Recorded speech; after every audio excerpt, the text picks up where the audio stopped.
رسولہ الکریم اما بعد۔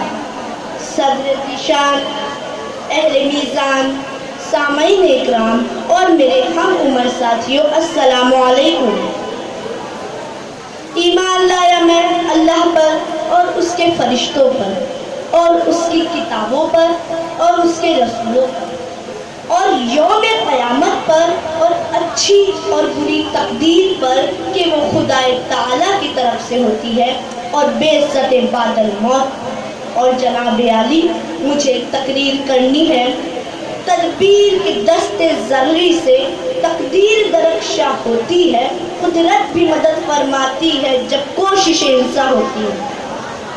خود رب العالمین فرما رہا ہے، لَيْسَ لِلْإِنسَانَ إِلَّا مَا سَعَى، کچھ بھی نہیں انسان کے لیے مگر جو اس نے کوشش کی۔ یہ تقدیر کا لکھا ہوا ہی تھا سامعین کہ ایک چائے کھانے کا شخص اٹھ کر ایک ریاست کا وزیر اعلیٰ بن گیا، پھر مزید تقدیر لکھنے والے میرے اللہ نے اسے اٹھا کر اس جگہ بٹھا دیا جہاں کبھی بادشاہ اکبر، جہانگیر اور شاہجہاں بیٹھا کرتے تھے۔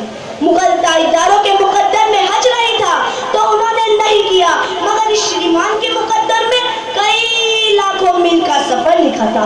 اب اس کی تکمیل کے لیے میرا اللہ تو اسے ہوائی جہاز کا پائلٹ بنا کر بھی تقدیر کا لکھا پورا کرواتے، مگر میرے اللہ نے اسے ملک کی وزارت کی کرسی عطا کر دی اور کہا، جا اپنی تقدیر کا لکھا لاکھوں میل کا سفر ہوائی جہاز سے نیپال، دبئی، اسرائیل، امریکہ، روس، جاپان وغیرہ جا کر پورا کر دی۔ جی ہاں سامعین، اگر آپ کے مقدر میں لاکھوں اور کروڑوں کا نقصان لکھا ہے تو میرا رب اسے آپ کی تجارت کے گھاٹے سے بھی پورا کر سکتا ہے، یا 500 اور 1000 کی نوٹ بندی سے بھی گھاٹا مسلط کر دے گا، یا انکم ٹیکس والے چھاپا مار دیں گے، یا آپ خود ان نوٹوں کے ٹکڑے ٹکڑے کر کے کلکتہ کی کوڑا کرکٹ کے ڈھیر پر ڈال دیں گے، یا صنم قدوں کی دان پیڑیوں میں نظر کر دیں گے۔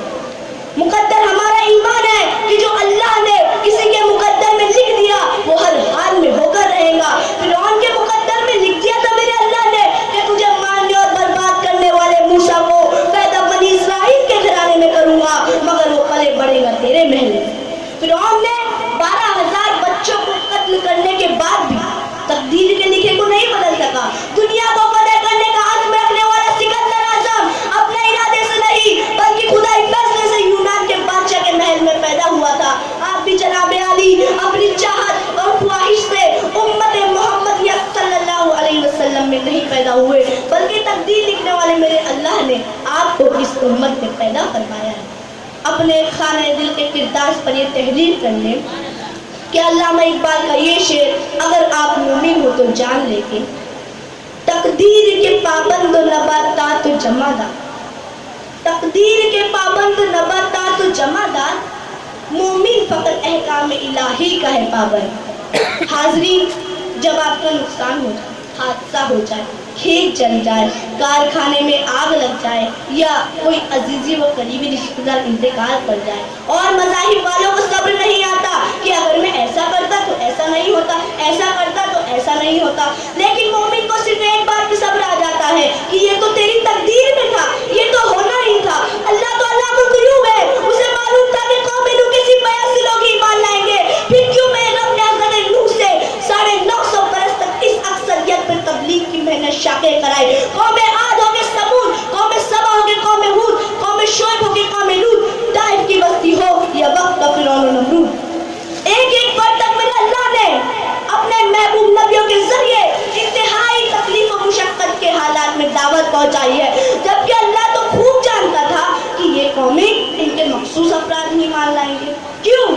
آخر کیوں؟ اس لیے سامعین، صرف اس لیے کہ حسن تدبیر سے جاگ اٹھتا ہے قوموں کا نصیب، حسن تدبیر سے جاگ اٹھتا ہے قوموں کا نصیب، کبھی تقدیر بدلتی نہیں ارمانوں سے۔ اس لیے سامعین، اے مومنو، اٹھو اس جہان فانی میں تدبیر کا پرچم لے کر اور اپنی ذات کو احکامات الہی کا پابند بنا لو۔ احکامات الہی کے پابند صحابہ کرام نے تمہاری اس دنیا میں 3 بر اعظموں پر حکمرانی کی ہے، جن کی تیروں اور تلواروں کا کیسر و کسریٰ کے محلوں میں مذاق اڑایا گیا تھا۔ ان تیروں اور تلواروں نے کیسر و کسریٰ کی حکومتوں کو اسلام کے زیر لگے کر دکھایا ہے۔ اطاعت خداوندی تدبیر سے دنیا آج بھی ہراساں ہے تم سے۔ اس لیے آؤ پیارو، اسلام کے ایک ایک احکام کو اپنی زندگیوں کے گوشے گوشے میں اتار لو، تاکہ نصرت خداوندی کا نظارہ ہم بھی اپنے وطن عزیز میں دیکھیں۔ بے شک یقین محکم، عمل پہ ہم، محبت پاتے ہیں عالم۔ یقین محکم، عمل پہ ہم، محبت پاتے ہیں عالم۔ جہاں دل زندگانی میں یہ ہے مردوں کی شمشیر۔ شکریہ، خدا حافظ۔ تقدیر کے پابند، جمادات و نباتات، مومن فقط احکام الہی کا ہے پابند۔ یہ تھے سید صالح صغیر جواد جو اپنی تقریر پیش کر رہے تھے، بہت اچھے۔ ان کے لیے کچھ پیش انعامات جو ہے مولانا رحیم اللہ صاحب کی طرف سے اور ہمارے انچارج ماسٹر عبدالحمید سر کی طرف سے آئے ہوئے ہیں۔ میں سید صالح کو